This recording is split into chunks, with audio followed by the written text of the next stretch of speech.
The budget session of the Legislative Assembly is going to start from 1st March. The session will continue till 5th March. This session will be held for 3 days. A BSc committee meeting was held on Monday in view of this session. Assembly Speaker Vishwavandhu Sen, Minister Ratanlal Nath, Minister Sushanta Chaudhary and other members of the BSc committee were present in the meeting. Lok Sabha elections can be announced at any time. Keeping in this mind, a BSc committee meeting was held on Monday in view of the budget session. The budget session of the Legislative Assembly is going to start from March 1. The session will continue till 5th March. The session will be held for 3 days. Assembly Speaker Vishwavandhu Sen, Minister Ratanlal Nath, Minister Sushanta Chaudhary and other members of the BSc committee were present in this meeting. After the meeting of the BSc committee, Minister Ratanlal Nath said that the session will not be held on March 2 and 3.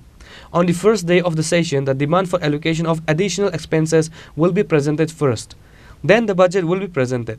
Then the Tripura Public Demand Recovery Act Amendment Bill will be introduced. On March 4, the demand for additional expenditure allocation will be passed.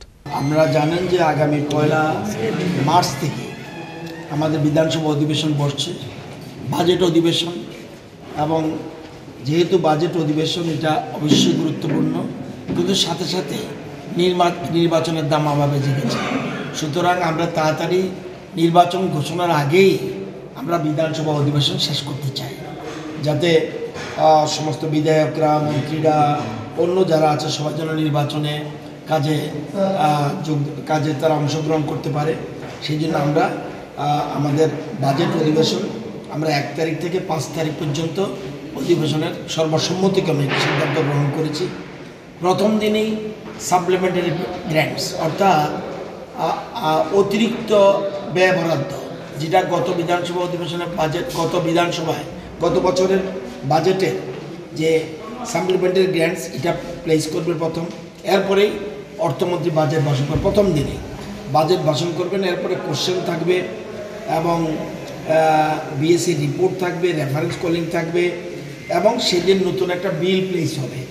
এটার নাম হলো the Tripura public demand recovery act. আগেই ছিল, এটা একটা amendment হবে, এটা place করবে। এবং প্রাইভেট মেম্বার্স রেজলিউশন প্রায় 2.5 ঘন্টা 3 ঘন্টা ধরে আলোচনা হবে, এবং এটা বিজেপি সদস্য একজন পেয়েছেন, আরেকজন পেয়েছেন সিপিএমের, এবং আরেকজন পেয়েছেন কংগ্রেসের। এটা ব্যালটিংই হয়, যে 3 জনের লটারিতে পেয়েছে 3 জন, এটা আলোচনা হবে। এরপরে 2 তারিখ 3 তারিখ বন্ধ থাকবে, 4 তারিখ সাপ্লিমেন্টারি গ্র্যান্টস পাস হয়ে যাবে, এবং এরপরেই ওই দিন বিলটাও পাস হয়ে যাবে, যেটা পাবলিক ডিমান্ড রিকভারি অ্যাক্ট। এরপরে বাজেট ডিসকাশন শুরু হবে 4 তারিখ 5 তারিখ ডিসকাশন হয়ে 5 তারিখে বিকেলের দিকে গিয়ে বাজেট পাস হয়ে যাবে। এই হলো পরিকল্পনা নেওয়া, যেমন সর্বসম্মতিক্রমে করা হয়েছে। Then the discussion on the proposed budget will begin. The proposed budget will also be discussed on March 5th, the last day of the session. The proposed budget will be passed on March 5th afternoon. Reported by Amit from Agartala, Chinikhorang.